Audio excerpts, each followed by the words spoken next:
मेरे प्यारे मित्रों, आप सबको नमस्कार, स्वागत है। आज योगा डे है, 21 जून है। आप सब जानते ही होंगे कि 21 जून को जो है हर वर्ष जो है कम से कम एक दिन हम लोग योग करते हैं।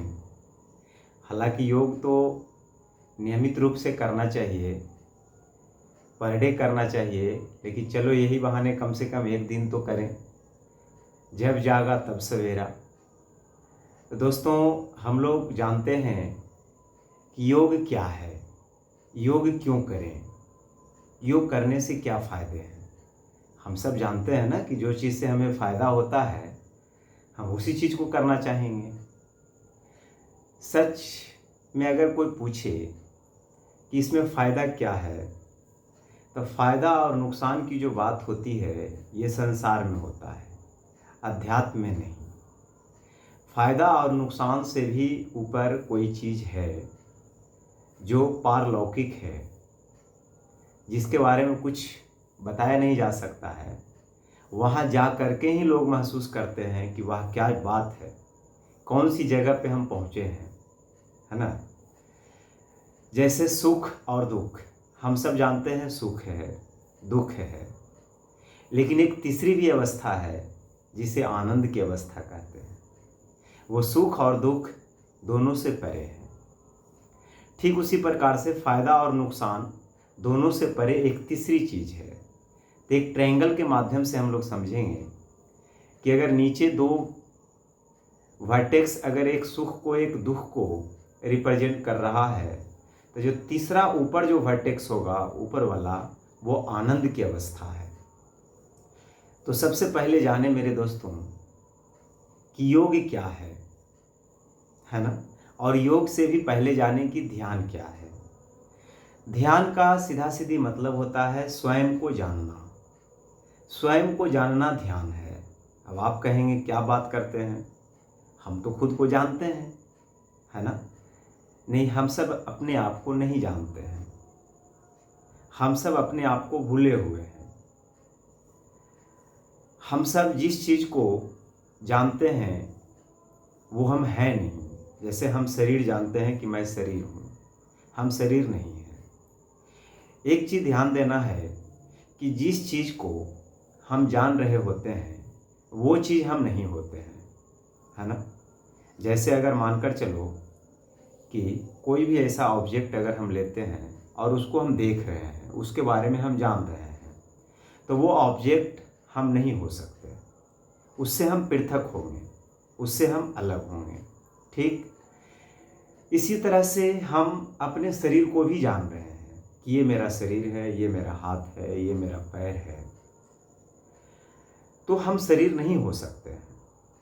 और वैसे भी बहुत बार आप सुने होंगे, देखे भी होंगे कि कुछ ऐसे भी लोग होते हैं जिनके हाथ पैर कट जाते हैं, फिर भी वो जीवित रहते हैं, लेकिन अपने आप को वो कटा हुआ महसूस नहीं करते हैं। उनको ऐसा नहीं लगता है कि मेरा पैर कट गया है तो अब हम आधा हो गए हैं, पहले जितना थे उससे अब आधा हो गए हैं।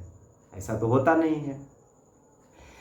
तो इसका मतलब कोई ऐसा तत्व है हमारे भीतर विद्यमान जो ये सबसे परे है।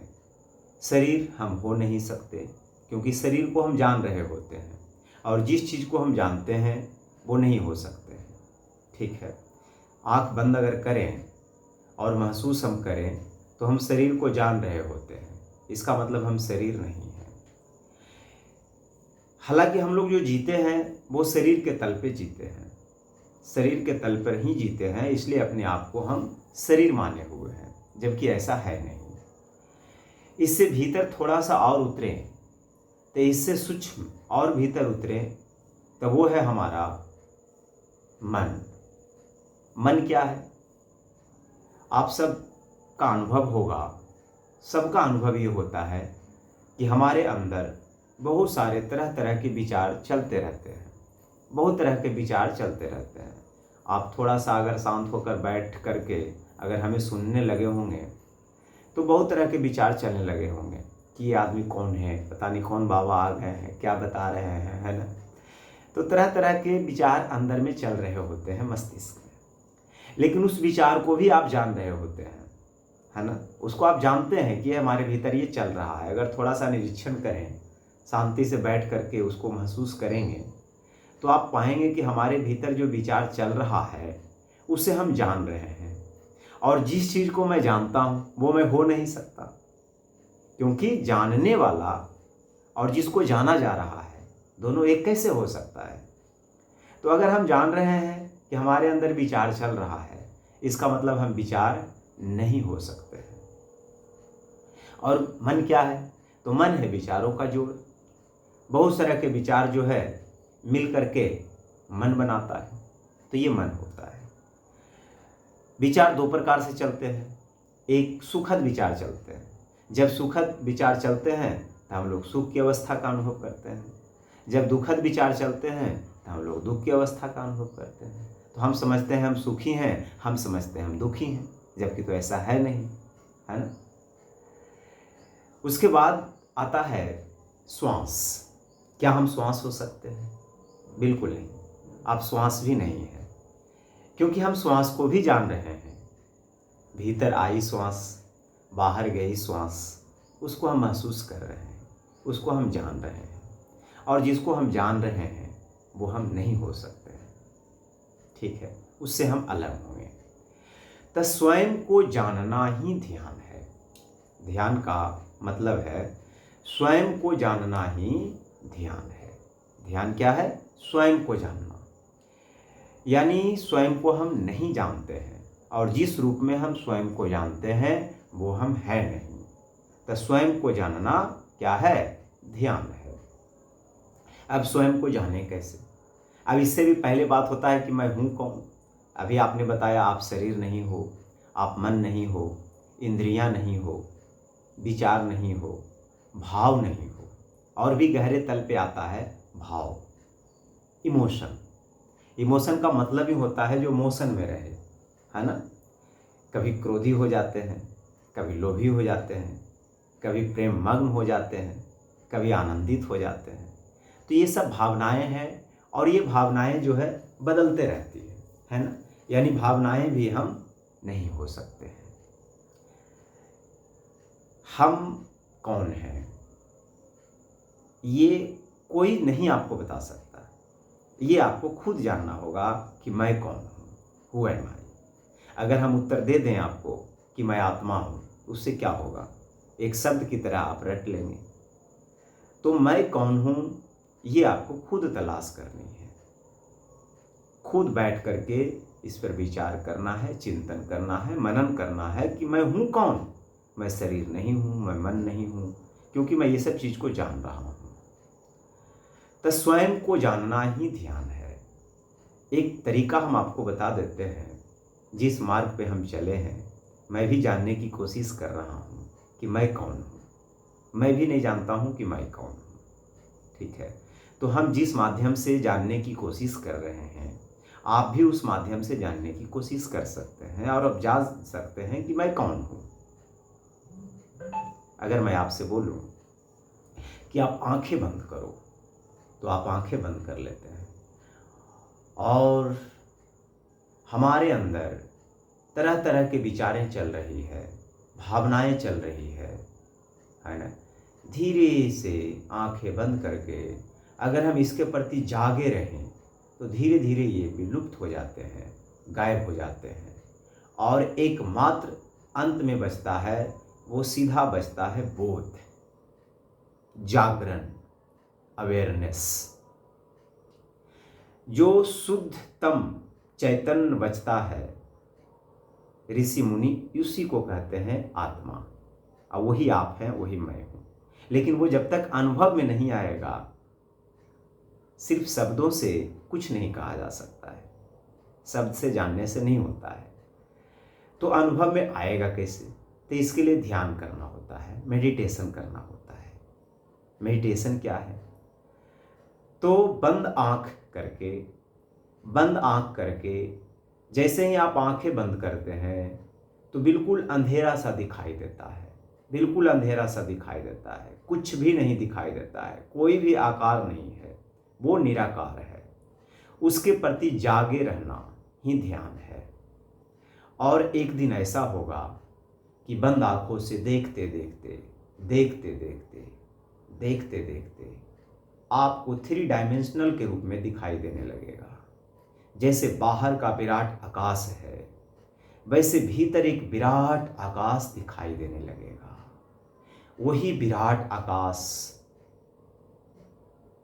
आप हैं, वही विराट आकाश मैं हूं। ये मैं नहीं कह रहा हूं, जिसने जाना है उसने कहा है। ये मेरे शब्द नहीं है, मुझे माफ़ करना, ऋषि मुनि मुझे माफ़ करे, क्योंकि इतना सीक्रेट बात मुझे बोलना पड़ रहा है। लेकिन क्या करूं, बोलना तो कुछ है ही, क्योंकि जब तक जिज्ञासा नहीं जगेगी, प्यास नहीं जगेगी, तो फिर पानी कैसे मिलेगा।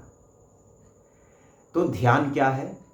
बंद आंखों से भीतर निराकार को देखते रहना ध्यान है। और एक समय ये बोध हो जाता है कि मैं कौन हूँ, इसका अनुभव होता है। शब्दों के ज्ञान से मैं कौन हूँ इसका ज्ञान नहीं मिल सकता है। तो मेरे दोस्तों, ये था ध्यान क्या है। योग क्या है? योग का मतलब होता है जोड़, स्वयं को जोड़ना योग है।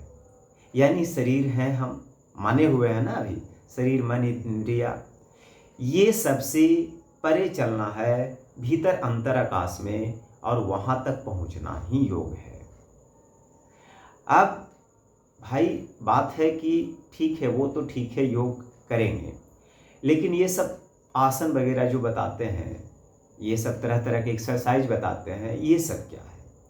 तो ये सब आपको पता होना चाहिए कि पतंजलि ने आत्मा को जानने के लिए, परमात्मा को जानने के लिए 8 मार्ग बताए हैं, जिसमें से यम है, नियम है, आसन है, प्राणायाम है, प्रत्याहार है, धारणा है, ध्यान है, और 8वां है समाधि।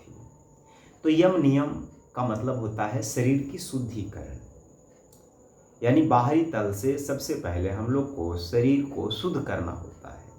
तो शरीर का शुद्धिकरण होता है ना। जैसे ही शरीर मेरा शुद्ध होता है, तो शरीर से जुड़ा हुआ है मन, तो हमारा मन भी शुद्ध हो जाता है, और मन शुद्ध हो जाता है तो विचार भी शुद्ध हो जाता है, भावनाएं शुद्ध हो जाती है। तो भीतर जाना है, भीतर की यात्रा करना है, तो सबसे पहले शुद्धिकरण बहुत जरूरी है। तो यम नियम ये सब शुद्धिकरण की बात है, कुछ नियम को फॉलो करना होता है। ऐसा नहीं कि एक दिन ध्यान किए, चलो आज 21 जून है तो आज हम ध्यान कर लेते हैं, आज कुछ कर लेते हैं, फिर अपना साल भर पड़े रहेंगे। तो ऐसा नहीं होना चाहिए, नियम होना चाहिए। 10 मिनट 15 मिनट जो भी टाइम मिलता है उतना आपको पर डे करना है। तो ये है यम यानी स्वच्छता, नियम कुछ नियम होना चाहिए। आसन, बहुत तरह के आसन हैं, जिसमें से कोई भी सुखासन में आप बैठ सकते हैं। जैसे सुखासन का मतलब होता है कि रीढ़ की हड्डी बिल्कुल सीधी होनी चाहिए। रीढ़ की हड्डी सीधी होनी चाहिए, क्योंकि हमारा जो शरीर है, हमारे शरीर के अंदर 7 चक्र हैं, है ना। और ये ऊर्जा सबसे नीचे वाले चक्र से यहाँ सहस्त्रार तक आता है। सबसे नीचे वाले चक्र को मूलाधार चक्र बोलते हैं, और सबसे ऊपर वाले चक्र को सहस्त्रार चक्र बोलते हैं।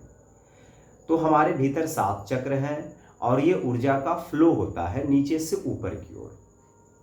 तो इसीलिए शरीर के जो रीढ़ की जो हड्डी है उसे सीधा रखना होता है, ठीक है। तो ये आसन है, सीधा सीधी बात है। आसन साध लेना है, कोई भी एक आसन, जैसे हम आपको बता सकते हैं पद्मासन भी आप लगा सकते हैं इस तरह से। तो ये पद्मासन होता, हालांकि ये कठिन है, तो ये डायरेक्ट नहीं होगा, तो कुछ टाइम लगेगा, तो धीरे धीरे ये हो जाएगा। अब हम बताते हैं आसन के बाद होता है प्राणायाम। प्राणायाम क्या है? प्राण का मतलब होता है वायु, यानी हवा अंदर जाती है, बाहर जाती है, तभी हमारे भीतर प्राण है, अदरवाइज प्राण नहीं रहेगा। तो प्राण का सीधा सीधी मतलब होता है वायु, हवा। और आयाम, आयाम का मतलब होता है घर। तो हम अपने भीतर श्वास को लेंगे और बाहर श्वास को छोड़ेंगे। ऐसा क्यों करते हैं, क्यों करना चाहिए? देखिए, जब गहरी सांस लेते हैं और गहरी सांस छोड़ते हैं, तो आप प्रेजेंट में आ जाते हैं। वर्तमान में आ जाते हैं और स्वयं को जाना जाता है वर्तमान में रहकर। भविष्य में और अतीत में रह करके स्वयं को कोई नहीं जान सकता है। जब भी जाना है तो वर्तमान में रहकर ही जाना है। तो आपको कुछ प्राणायाम करने होंगे, ठीक है। तो मेरे दोस्तों, वीडियो थोड़ा लंबा हो जाएगा और मुझे अभी जाना भी है एक जगह, तो प्राणायाम कभी बाद में, लेकिन थोड़ा सा हम आपको बता देते हैं। ये मुद्रा लगाना है इस तरह से, ठीक है। ये कनिष्ठा है, ये अनामिका है और ये अंगूठा है। तो ये तीनों को लगा करके एक मुद्रा बनानी है और करना है अनुलोम विलोम प्राणायाम, है ना। इससे ये जो दाहिना हाथ है, इससे ये साइड वाले नाक को बंद करना है, दाहिने साइड वाले नाक को बंद कर देना है और बाएं से श्वास को लेना है इस तरह से। तो गहरी सांस ले लिया आपने, फिर ये उंगली से ये नाक को बंद कर देना है और इससे बाहर निकाल देना है सांस को जो आपने लिया है। फिर जिससे छोड़ना है उसी से लेना है।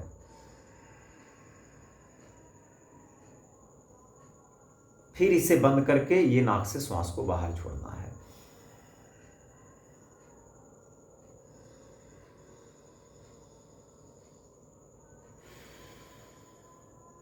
इससे 72,72,210 नस नाड़ियां हैं, हमारे ऋषि मुनि ने जाना है, तो वो शुद्ध होता है। तो ये है अनुलोम विलोम प्राणायाम, ठीक है। इसे पर डे करेंगे। उसके बाद होता है कपालभाति प्राणायाम। तो कपालभाति में हम लोग क्या करेंगे, ये मुद्रा लगाएंगे। तो ये आपका अनामिका है, मध्यमा है और ये अंगूठा है। ये टिप को लगा करके एक मुद्रा बनानी है इस तरह से, ठीक है। और नाभि को सिकुड़ते हुए सांस को बाहर फेंकना है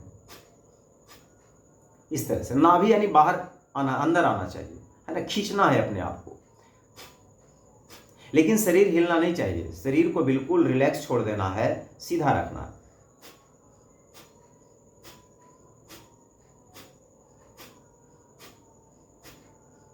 और सारा ध्यान श्वास पे लगाना है। यह है कपालभाति प्राणायाम। इसे 5 मिनट पर डे करना है। 10 मिनट अनुलोम विलोम कर लेना, अभी जो बताएं, 10 और 5 15 मिनट।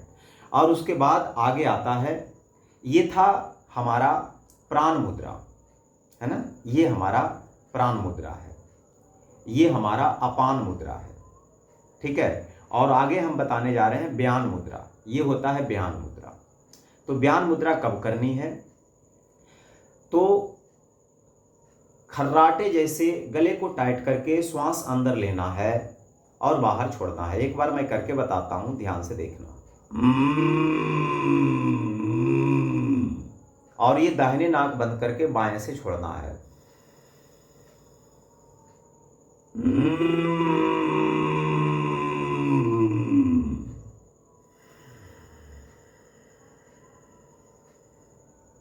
तो ये तीसरा प्राणायाम है, ठीक है। तो इसे पर डे करना है इसको। इसके बाद हम लोग को करना होता है भ्रामरी प्राणायाम, वो लास्ट में है। ये ज्ञान मुद्रा लगा लेना है और इस तरह से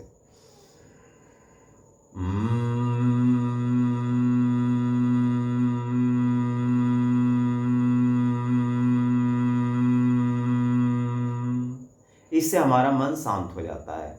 हो सके तो आप ये आंखों को बंद करके, और ये यानी जो ये उंगली है, इससे आप कानों को बंद करके, अंगूठा से कानों को बंद करके इस तरह से रख करके आप कर सकते हैं।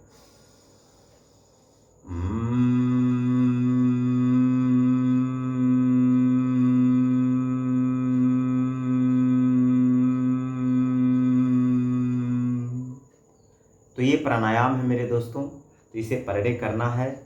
बहुत बहुत धन्यवाद, फिर मिलते हैं बाद में।